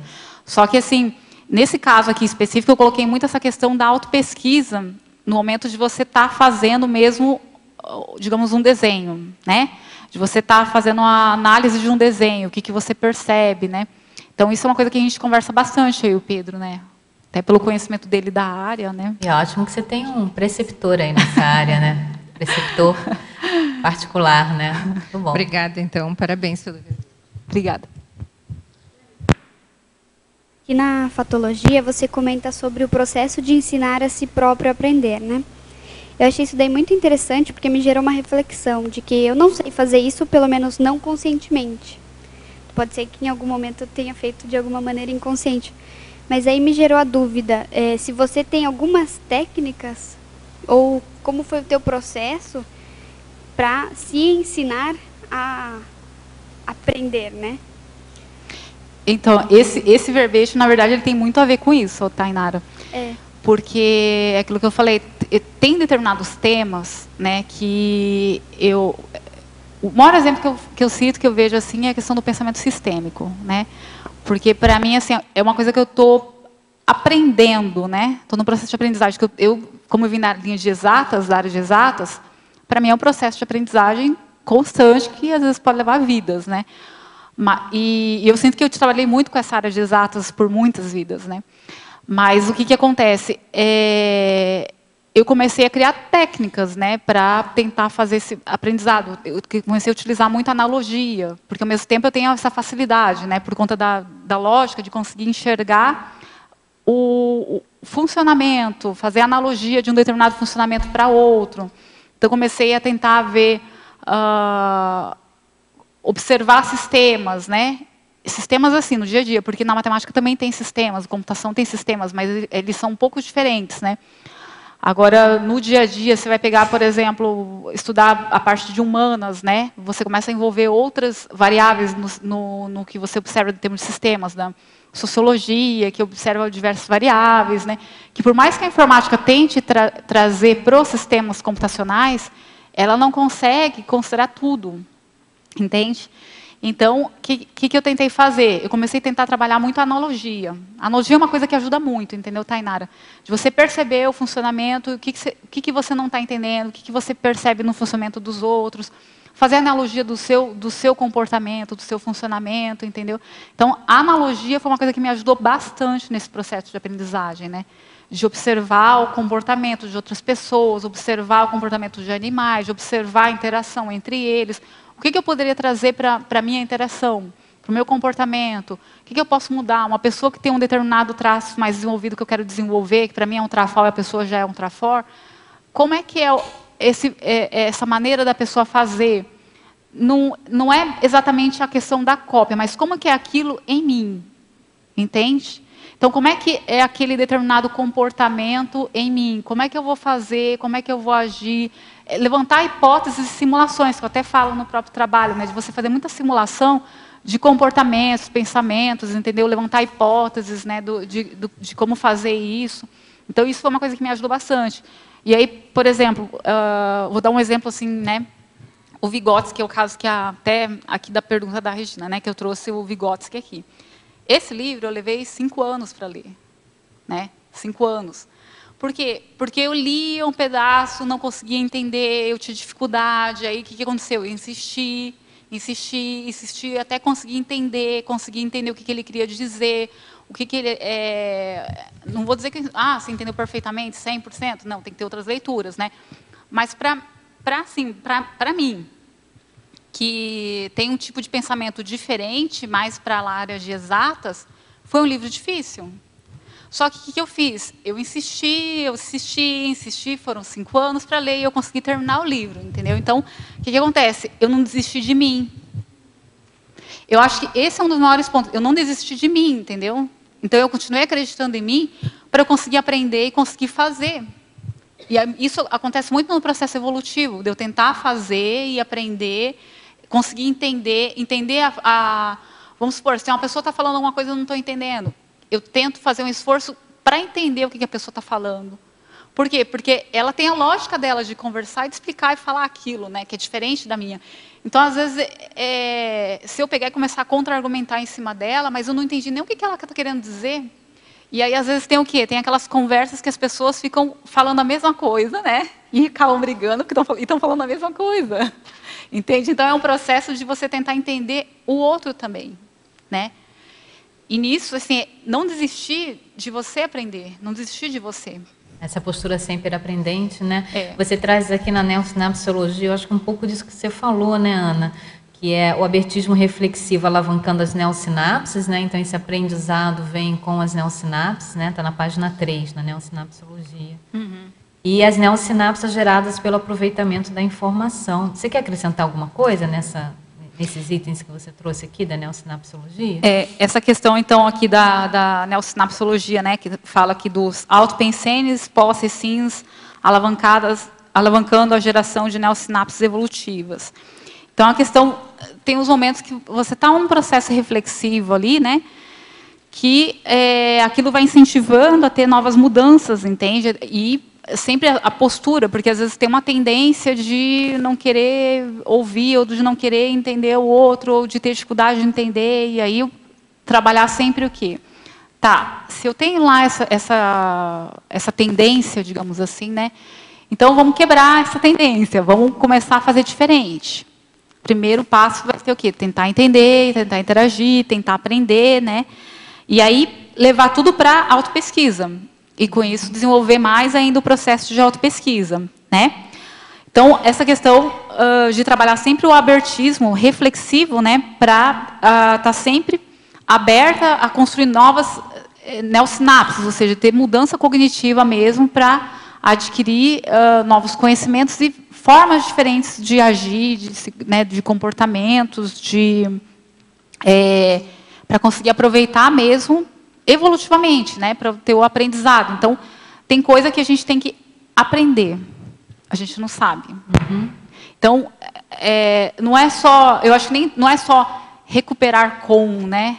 Eu tenho que adquirir com. Isso. Eu não tenho, eu tenho que adquirir. Então, eu vou criar as metodologias para eu conseguir aprender e adquirir, e conseguir entender o que está sendo falado, conseguir entender o que está sendo exposto.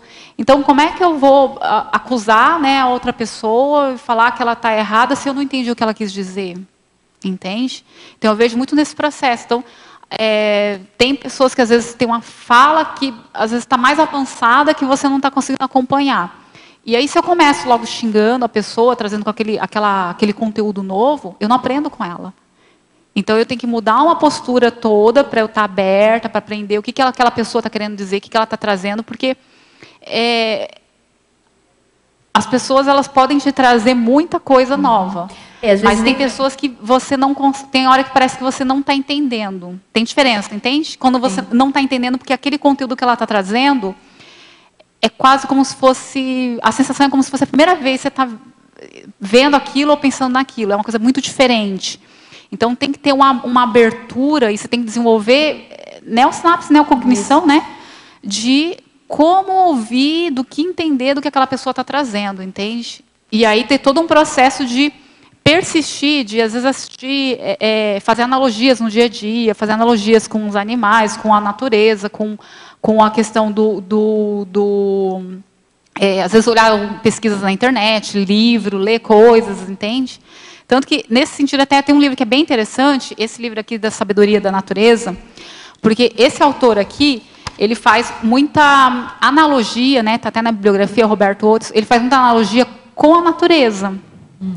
Então, por exemplo, ele fala, por exemplo, do bambu, né? Que o bambu, ele leva 5 anos para a raiz se sedimentar, desenvolver, ou seja, 5 anos ele cresce para baixo, para crescer, aprofundar na raiz. Depois ele começa a crescer a estrutura dele externa. Ou seja, ele tem todo um trabalho de desenvolver toda a estrutura, a base, para depois sair, entende? E aí ele faz muita analogia com o nosso processo, que muitas vezes a gente sai, é como você falou, né? A gente sai às vezes agindo, né?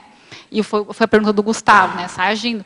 E você tem que ter todo um processo de reflexão, de observar, de entender, autopesquisa, fortalecer a sua base para poder desenvolver.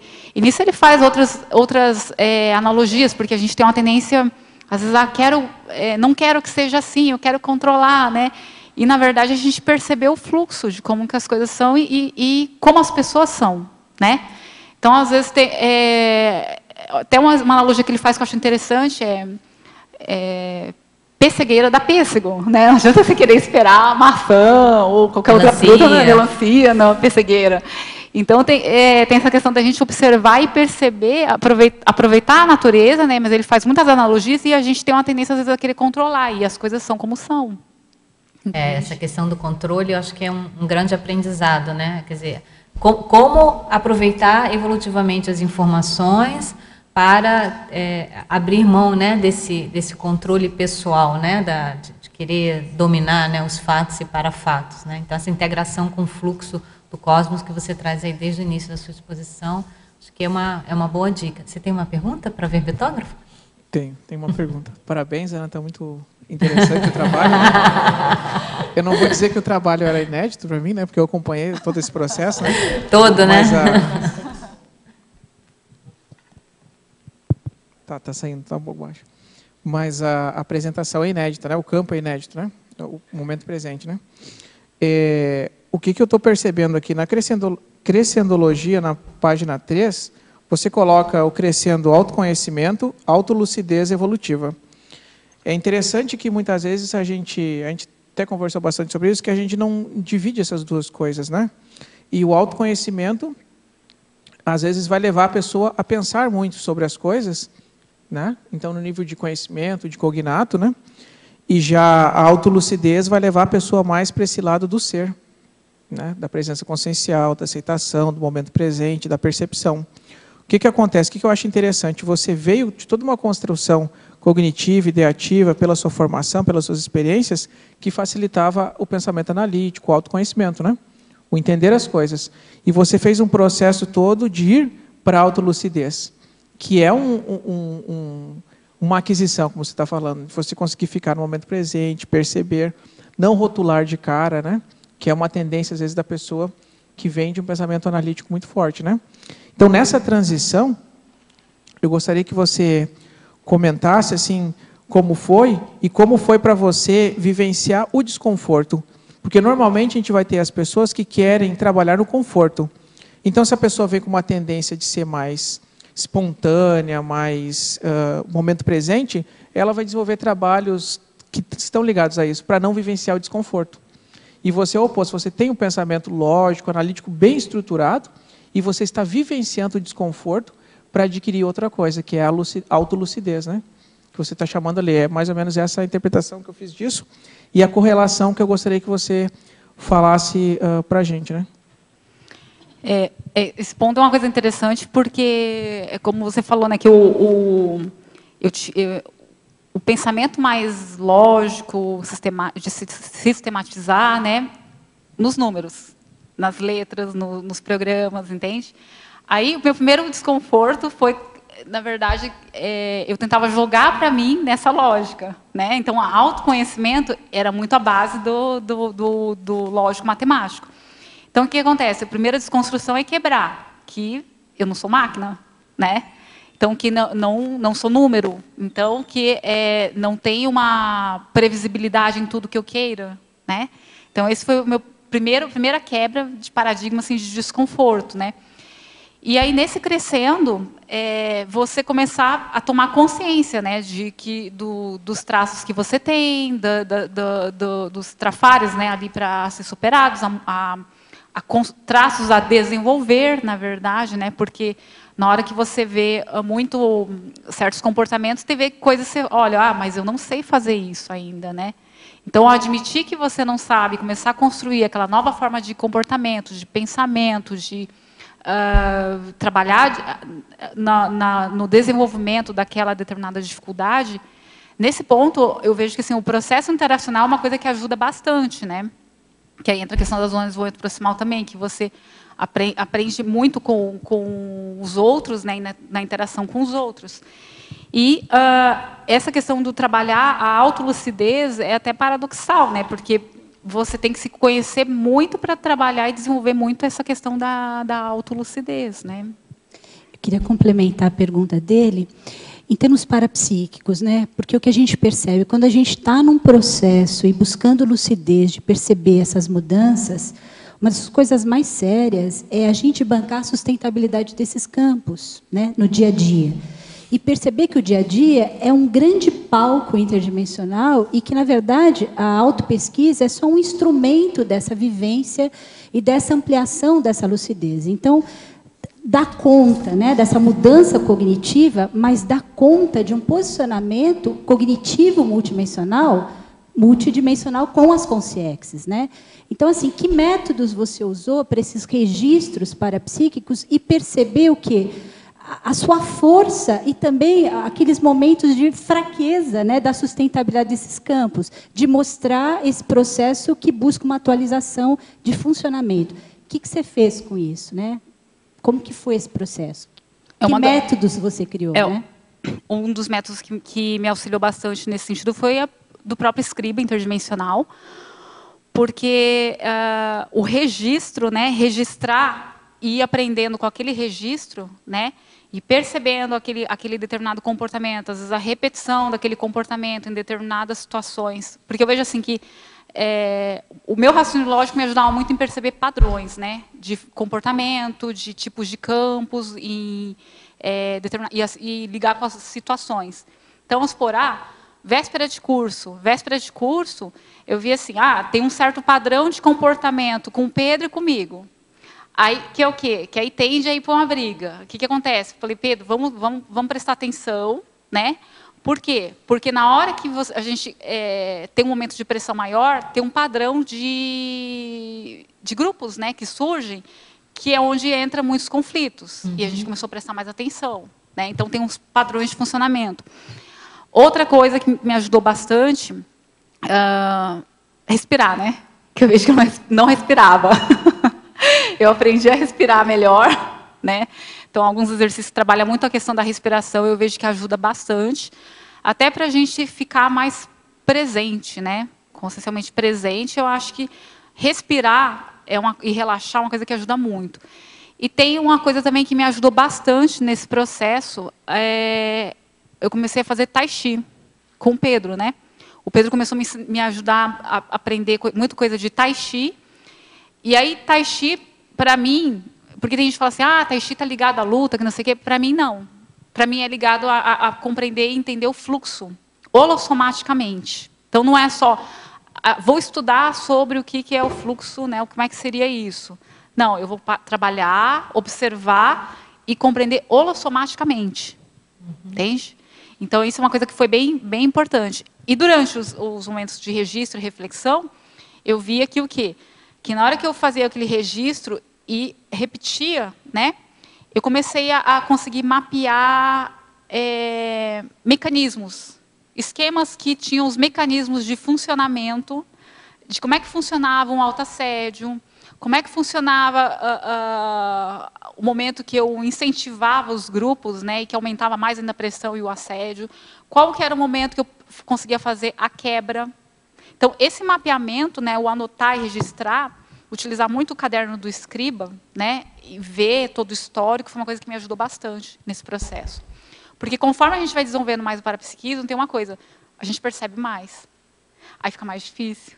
mais difícil, o campo é mais pesado. Então, a gente tem que trabalhar em se conhecer para ampliar essa lucidez, para saber onde que sou eu, onde que eu tenho que mediar e o que está acontecendo ali. Mudou a energia, mudou o grupo que está ali, para não entrar num conflito. Então, essa questão de anotar e perceber o funcionamento, o esquema, montar o esquema do mecanismo de funcionamento é uma coisa que ajudou bastante. Ana, tem uma pergunta aqui um teletertuliano, que acho que está na linha disso que você está falando, então vamos aproveitar o veio para a gente responder as perguntas dele. Na fatologia, na página 2, na 7ª linha, ele pede para você falar sobre o processo de aquisição da cognição focada no amadurecimento consciencial. E mais abaixo, na 11ª linha, ele solicita exemplos sobre a captação das sincronicidades da vida aplicadas às reciclagens intraconscienciais. Tá? Então, primeiro, na 7ª linha, aquisição da cognição focada no amadurecimento consciencial. É o processo de aquisição da cognição focada no amadurecimento consciencial, né? Esse aqui, tá. Que acontece? Muitas vezes a gente tem a tendência de captar, o campo está ruim, e aí se assedia, né? E aí coloca a culpa no outro, porque o outro está assediado, e aí não faz nada com aquilo, né? E a proposta é justamente mudar. Tá ruim, o que eu posso fazer para melhorar? O que eu posso aprender para me sustentar mais? O que eu posso... tem uma situação que aconteceu que me irritou. Aí, ao invés de eu colocar a culpa no outro, por que o outro me irritou, eu volto para mim e vou olhar o que eu tenho que fazer para amadurecer, para reciclar, para não colocar a culpa no outro, entende? Senão eu estou querendo que o outro evolua por mim. Uhum. Então, esse ponto tem muito a ver com essa questão, entende? Que o processo, ele é todo... é nosso, né? Então, a evolução de autorresponsabilidade. Isso, exatamente. E o outro, qual que você falou? Que eu não... Agora, na 11ª linha, também da fatologia, ele quer exemplos sobre a captação das sincronicidades da vida aplicadas às reciclagens intraconscienciais. Ah, tá. Esse aqui é o seguinte. Tem momentos que é como se ocorressem situações mais síncronas, né? E conforme também você anota o campo, você percebe que como se tivesse um fluxo maior. E às vezes a gente tem a tendência de querer controlar, né? Então, o que acontece? É uma coisa para não se permitir observar o fluxo de como as coisas estão vindo. E se a gente parar para observar e anotar, nós vamos perceber a sincronicidade entre esses fatos, né, que estão acontecendo, e aproveitar para refletir, porque muitas vezes vem aquele pensamento de eu antagônico em relação àquela situação. E aí eu pego, volto para mim e falo, não, peraí, mas as coisas estão fluindo, entende? Tá saindo, estão sincrônicas, entende?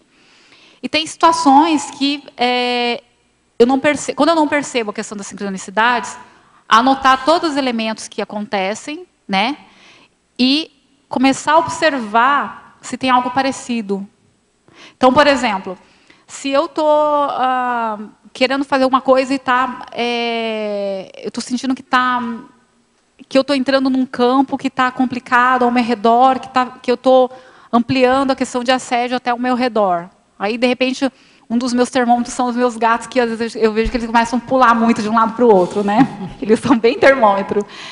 Então, o que acontece? Eu começo a observar aquilo para minha autopesquisa, para ver o que eu estou precisando trabalhar em mim, trabalhar a questão da sustentabilidade, trabalhar em termos de tranquilidade, né, para aquela situação, para aquele contexto, entende? Então, eu começo a observar os elementos ao redor para ver. E fazer a correlação deles com o seu momento evolutivo, evolutivo pessoal. Momento, porque muda, né? Às vezes, se eu te descrever a mesma situação, pode ter significados diferentes.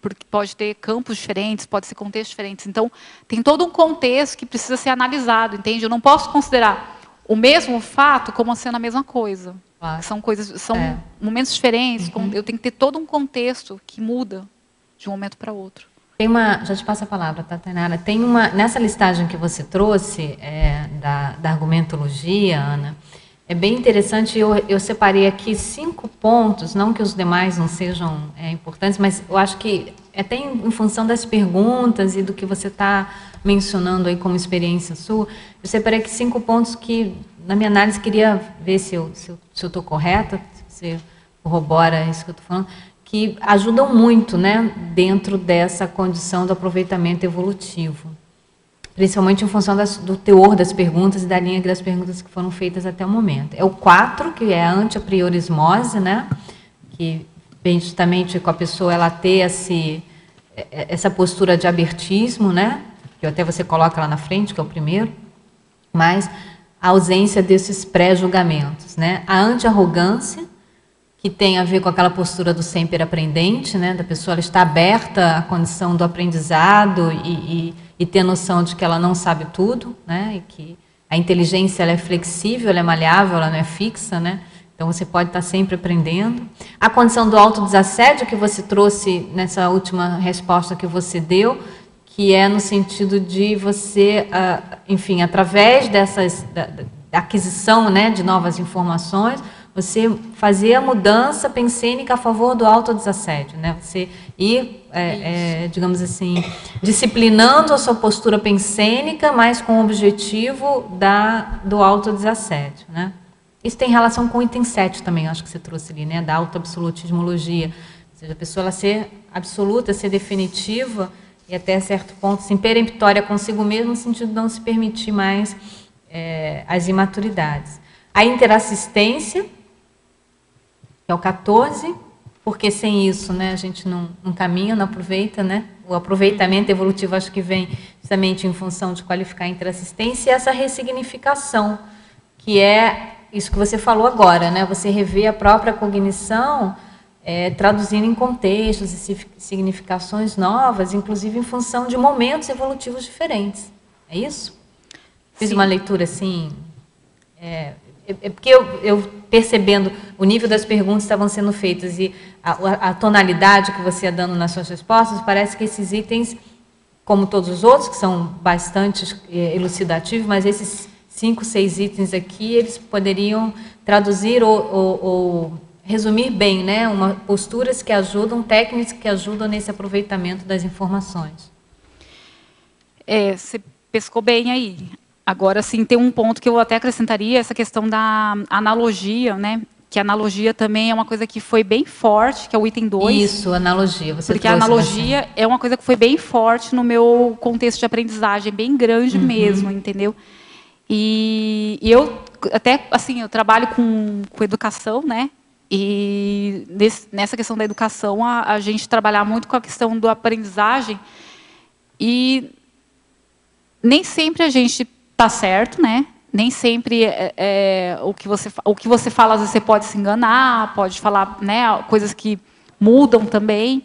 E eu vejo que essa questão da autoaprendizagem constante, né, ajuda bastante, bem forte nesse processo. Agora, esses elementos que você pescou, assim, eu acho que foram bem importantes mesmo, né, nesse contexto como um todo. E os outros estão todos interconectados, né? Porque você trabalhar com hipótese também, você ter um pensamento mais científico, né? De não taxar logo de cara. E você falou bem essa questão da interassistência, né? Porque o processo interassistencial ele pode ser muito autoevolutivo, principalmente quando a gente vai muito para a autopesquisa, né? Então, por exemplo, eu acho que a questão da interassistência, eu acho uma coisa que traduz bem, né, do que a gente falar só heteroassistência, né, ou só autoassistência, mas todo o processo interassistencial, ele é muito autoassistência. Muito, né? É uma via de dupla mão, né? Ou seja, sim, a assistência que você faz, né, vai repercutir na assistência que você recebe, né? E a mesma coisa assim quando você está trabalhando a aprendizagem, né, em sala de aula, eu vejo que a tendência, às vezes, o pessoal, o professor ele aprende também, entende? Ele aprende muito. É o que mais aprende. Aprende é o que muito, mais aprende, sabe? Então, quando a gente está dando um curso, em sala de aula, na escola, qualquer momento, eu vejo assim, o professor, ele é um dos que mais aprende ali naquele momento. Se você for aproveitar para o processo evolutivo, aproveitar aquela informação para mudança, transformação cognitiva, são laboratórios riquíssimos. O dia a dia é um laboratório riquíssimo, né? Então, uma coisa que é interessante até, que eu falei até da técnica do escriba, porque eu não usei só em curso, eu usei em casa, entende? Então, às vezes, a gente acha que o laboratório é só a hora que a gente sai, vai lá e vai fazer laboratório. Eu acho que a multidimensionalidade é todo dia, toda hora, né? Todo momento. Então, a gente trabalhar até essa noção, né, essa cognição multidimensional, nesse sentido de, todo dia, né, a gente trabalhar o pensar multidimensionalmente, né? E esses elementos aqui eu tentei fazer mesmo a síntese assim de alguns, né, que tentava traduzir um pouco mais, né? E porque a gente tem um limite também, né? Senão daqui a pouco a gente está escrevendo um artigo, é um verbete, né? Mas eu achei bem assim interessante a questão do sabe, a parte de usar muito os trafores, né? Eu vejo que a parte do raciocínio lógico ela é bem um trafor para mim, quando eu aplico muito para esse contexto de compreensão de aprendizagem multidimensional e para reciclagem, né, de modo geral. Essa sua listagem ela é muito, muito interessante. Eu penso que ela é muito esclarecedora, extremamente tarística, porque ela traz realmente posturas, condutas, enfim, elementos, né, que você coloca aqui, que ajudam muito mesmo na condição tanto da ressignificação, né, das informações, como você até menciona, mas ela traz uma boa síntese da sua proposta de aproveitamento evolutivo das informações. Foi essa bem a proposta mesmo. É uma excelente síntese, uma listagem bastante esclarecedora. Mas a Tainara tem uma pergunta. Página 4, em Sindromologia, você cita que é a eliminação da síndrome da subestimação. Aí eu tenho duas perguntas, na verdade. Uma é que eu queria entender melhor. A síndrome da subestimação, ela é uma sobre a autossubestimação, heterossubestimação ou em geral? Assim? Os dois. Os dois. Porque quando o aproveitamento, o Tainara, ele acontece muito quando a gente considera as coisas importantes, quando a gente banaliza, entende? Nem o que o outro fala, nem o que você pensa, nem o que você pensa de si, ou você pega num livro, você vai ignorar tudo, entende? E aí, nesse sentido, a subestimação de tudo, entendeu? Subestimar tudo. E banalizar, né? Como se as coisas não fossem importantes. Então, isso não é importante, isso não é relevante. E, na verdade, não. Para você aproveitar, você tem que considerar essa relevância, né, do que chega até você, entende? Mesmo que seja assim, vamos supor, chega um monte de coisa e fala, nossa, mas está vindo um monte de coisa que não tem nada a ver. Às vezes é você falar não, entende? Então, a gente não sabe, tem um contexto que a gente tem que avaliar muito as coisas que chegam, do que você pode aproveitar em termos de reciclagem sua, né? Aí entra, ou às vezes a gente aprender a falar não, ou às vezes a gente aprender a ouvir melhor, entendeu? Às vezes falar assim, olha, isso aqui depois, não é agora. Então, é você começar a organizar mais até, né? No sentido de você não ser tão... Que aí entra a questão da anti-apriorismose, né? E a anti-arrogância que a Cristina colocou lá, da parte do relevância, né? Relevanciologia. E a outra pergunta é também sobre a síndrome, que seria... Você fala da eliminação dessa síndrome, né? E aí imagino que você deve ter tentado colocar isso aí que você falou para mim agora, da questão da banalização, né, de considerar realmente as coisas como oportunidades, né, escutar e tal. Deve ter sido mais ou menos por aí que você conseguiu fazer essa eliminação, ou você teve outras técnicas, assim, dá umas dicas. Eu estou num processo de construção, né, Tainara? Tá. Porque senão eu já... Não, tranquilo. Mas, assim, o que acontece, né? Em termos de trabalhar essa questão da eliminação, né? Primeira coisa, assim, tem uma coisa que barra muito, é o pré-julgamento. O pré-julgamento é a questão da apriorismose, de você ter uma concepção anterior, no sentido de barrar, chegar qualquer coisa até você, não chega. Que aí entra aquela frase, da citaciologia, né? Que é do... né? Like this cup, you are full of your opinions, of speculations. How can I show you Zen unless you first empty your cup, né? Eu acho muito interessante porque esse aqui traz a questão do copo cheio, né? A xícara, no caso aqui, era um chá, se você olhar, tem às vezes até imagens expressando isso daí, né? Que tem lá, tá conversando, lá a pessoa vai conversar com o mestre, né, Zen, e aí ele fala, né, como é que eu vou poder falar, ou se você está cheio de opinião, cheio de especulação própria. Então, não é nem esvaziar, no caso, né? No sentido de estar vazio, porque assim, na história mesmo, o que acontece? Ele quebra a xícara, não é esvaziar de não ter, porque mesmo quando não tem líquido, tem ar. Então, ele fala de quebrar a xícara, entendeu? Então, a primeira coisa, às vezes, assim, é você se desconstruir. Acho que tem um processo de autodesconstrução, né? Você coloca aqui a questão do princípio da descrença, né, Ana, na sua principiologia. Então, acho que essa autoaplicação da descrenciologia, né, você aplicar o princípio da descrenciologia em si mesmo, acho que faz parte dessa postura anti-apriorista, né? Você já partir de uma postura mais aberta, né? E tem até uma frase que né, acho que é do professor Everton Santos, que ele fala: comece a questionar as suas próprias certezas absolutas. Isso, né? Isso, é bem nessa linha mesmo. Colocar justamente, estar aberto para poder renovar, porque as verpões, elas são relativas, não é isso?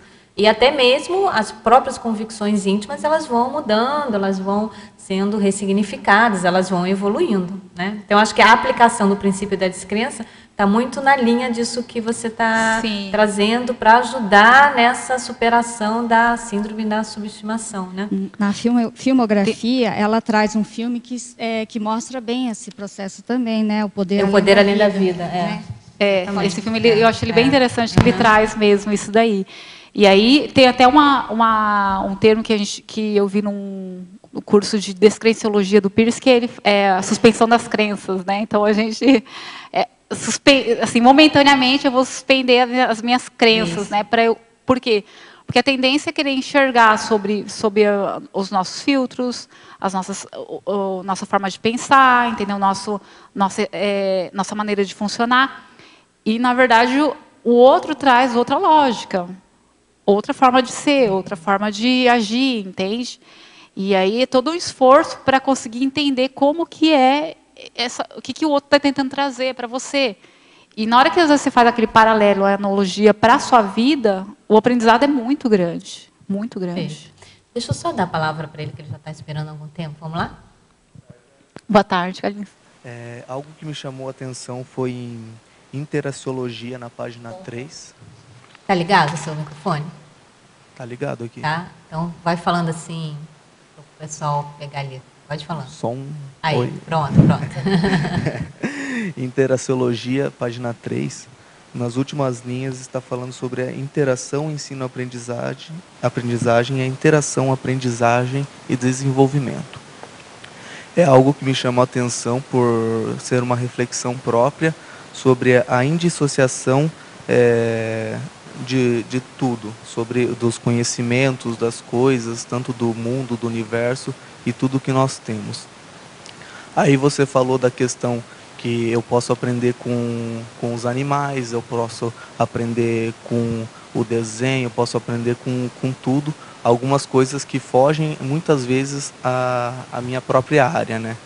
Então, eu achei interessante pela questão do não fechamento ao próprio conhecimento, que se já tem assim, um pouco do não apriorismo das coisas. Aí, sobre a interação, me vem à mente a interdisciplinariedade.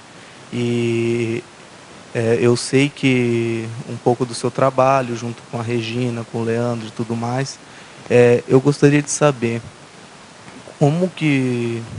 qual a importância que você vê da interdisciplinariedade no aproveitamento das informações, como é um pouco do aproveitamento, do seu aproveitamento junto com o trabalho com outras pessoas, como você consegue reter a informação das outras pessoas sem cair na questão do julgamento sobre o conhecimento alheio, né? Sobre conseguir refletir, está aberto a isso. Eu vejo bem interessante essa questão da interdisciplinaridade, Carlinhos, que é o seguinte, que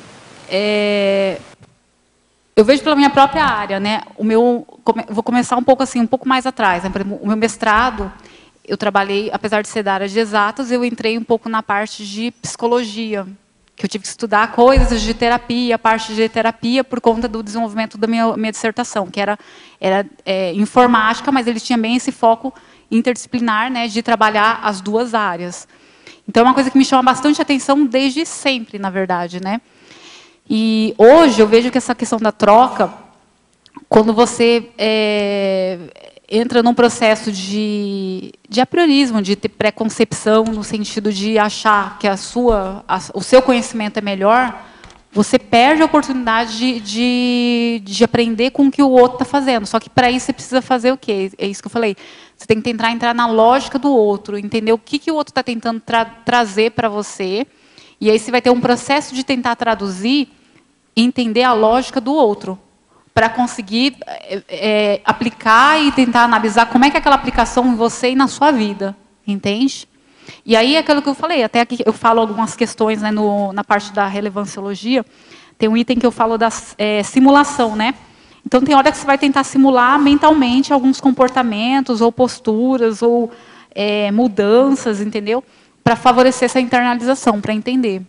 Então é tentar ver como que é aquilo na sua vida, porque às vezes eu consigo entender mais como que é aquilo na prática se eu tiver uma vivência. Mas às vezes eu posso fazer essa vivência mentalmente, entendeu? Para levantar hipóteses de como que seria. E aí trabalhar muito essa questão de tentar aplicar, né? Para ver também, às vezes, se parece ter lógica, eu vou tentar aplicar para ver se funciona. Ou eu vejo assim, funcionou comigo, então eu posso tentar ver com outras pessoas, né? Só que a questão eu vejo muito assim, você não julgar uma coisa que não conhece, entende? Eu acho que ter um conhecimento, ver, né, como é que é a lógica daquilo, porque a gente não entende, ou não sabe, ou não conhece, ou está aprendendo ainda. E não ter um julgamento de já taxar, entende? Isso não presta, ou isso não é bom, isso não sei o quê. Tem coisas que você vai ter que avaliar, verificar, ver a possibilidade, ver o que está funcionando para a pessoa ou não, entende? E aí você vê para você, no seu caso também. Tá? Ficou claro? Não sei se era isso que... Nada. Ana, a gente quer agradecer muito a sua presença, parabenizar pela brilhante exposição do seu verbete, uma muito excelente estreia, né, que você teve aqui. A gente espera seus próximos verbetes, que você tenha aproveitado bastante evolutivamente todas as informações que aqui, né, ocorreram nesse campo, na tertúlia, e a gente aguarda suas próximas produções mentais somáticas aqui. Queria agradecer também assim, a oportunidade, né, de poder apresentar, construir o verbete, a equipe toda de revisão, a equipe da Enciclosapiens também, que está aí com a parte toda do verbete, o pessoal do verbetografia, bastante também o pessoal da Reconsciência, que me auxiliou muito nesse processo de mudança cognitiva, de poder aproveitar a mesa evolutivamente, né? Então, eu acho que o pessoal foi assim bem assistencial também comigo no processo. Eu queria agradecer também, viu? Muito bom. Então a gente aguarda seus próximos verbetes. Obrigada pela participação de todos e vamos aos nossos comerciais. Obrigado. As pontuações da tertúlia de hoje são 48 assinaturas no livro de presença, 23 perguntas presenciais e 6 perguntas respondidas online. Hoje nós temos 4 recados. A Eliana com a jornada de Parapercepciologia, a Valdirene com o curso Acoplamentarium, a Mercedes com a segunda jornada internacional de Conscienciometrologia e a Marta com o primeiro simpósio Teáticas da Conscienciologia. Boa tarde a todos. O SEC, com a parceria com a CIP, convida vocês a participarem da 4ª jornada da Parapercepciologia, que será no ano que vem, no dia 3, 4 e 5 de abril. Estamos fazendo a chamada de trabalhos para vocês que têm já alguma pesquisa na área de parapercepciologia. Este evento visa estimular o intercâmbio científico entre pesquisadores sobre a utilização lúcida e responsável do parapsiquismo interessencial e cosmoético, oportunizando a apresentação de resultados de pesquisa individual e grupal, referente a temas pertinentes à parapercepciologia. Além de ser a jornada de parapercepciologia, também nós teremos o Fórum das Dinâmicas Parapsíquicas. Então, você que está interessado em apresentar o seu trabalho, pode estar acessando o site da ACIP, www.acip.org, e verifique quais são as teáticas da parapercepciologia. Os envios de trabalhos será até o dia 15 de julho de 2014. Você pode estar enviando o seu trabalho no e-mail jornada-parapercepciologia@caec.org. Boa tarde a todos. O convite é para o curso acoplamentário, que acontece nos dias 14 e 15 de junho, sábado e domingo, no campus CAEC. Os EPICONs Rui Bueno e Ana Luísa Rezende. A temática será Parapedagogia. O acoplamentário favorece o desenvolvimento do parapsiquismo lúcido, fazendo uso das técnicas da clarividência facial e do acoplamento energético. Os interessados podem fazer as inscrições diretamente na recepção do CAEC ou através do telefone 45 3525 2652. Obrigada. Hola a todos, tertulianos y teletertulianos. Y hacemos una mención especial a todos los hispanoparlantes. Invito a todos ustedes, en nombre de la CONCIUS, a la segunda Jornada Internacional de Concienciometrología, que va a tener lugar los días 4, 5 y 6 de julio de este año en el Auditorio del Discernimiento en Foz de Iguazú. La jornada promete, no se la pierdan. Se encontrarán con la concienciometría desde varios puntos de vista a través de la experiencia de los pesquisadores y conferenciantes, dentro de un camino de armonización intraconciencial. Vamos a desvelar a través de las divulgaciones algunos temas que van a ser tratados, comenzando hoy por la presentación de la revista y lanzamiento de nuestra revista Glassnode, publicada, una publicación técnico-científica de concienciometrología. La inscripción es en la loya virtual del sitio de la CONCIUS, www.concius.org.br, en la sede de la CONCIUS, en el discernimiento, las 14 a las 20 horas. Informaciones también en el email jornada@concius.org.br.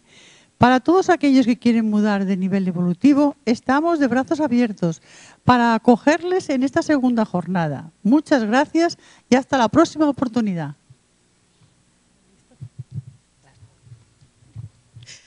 Boa tarde a todos. O nosso convite é para a primeira semana paracientífica da Conscienciologia, que vai acontecer no período de 21 a 27 de julho de 2014. Nós vamos começar com o primeiro encontro dos Colégios Invisíveis, o quarto encontro dos Colégios Invisíveis. Depois, no dia 22, nós vamos ter a qualificação da pesquisa conscienciológica. Dias 23 e 24, a primeira jornada da cosmovisão da autopesquisa. E do dia 25 a 27, nós teremos o primeiro simpósio Teáticas da Conscienciologia. Serão apresentados 13 trabalhos produzidos por 10 Colégios Invisíveis. No dia 26, por exemplo, nós vamos ter o preparo interconsciencial para a pré-intermissão. Os 5 trabalhos que serão apresentados das 15 às 19h30 são África, Laboratório, Pré-Intermissiologia, com o professor João Bonassi e Kátia Aracaki. O segundo é Colégio Invisível da Parahistória, professora Sofia Costa, de Portugal, e Milena Mascarenhas. O terceiro, a importância da cultura da dessomatologia, Colégio Invisível da Dessomatologia. Daniela Miari e Regina Esterman serão as professoras. O quarto trabalho é Colegiologia, Comunicação Transdimensional, com a professora Ana Seno, que lançou um livro recentemente sobre comunicação. E o quinto trabalho é Assistenciologia aplicada à pré-intermissiologia, com a professora Roberta Bouchardet. Então, estão todos convidados. Maiores informações e inscrições poderão ser feitas pelo telefone 045 3525 2652. Repetindo o telefone, 045 3525 2652. Obrigada e até lá.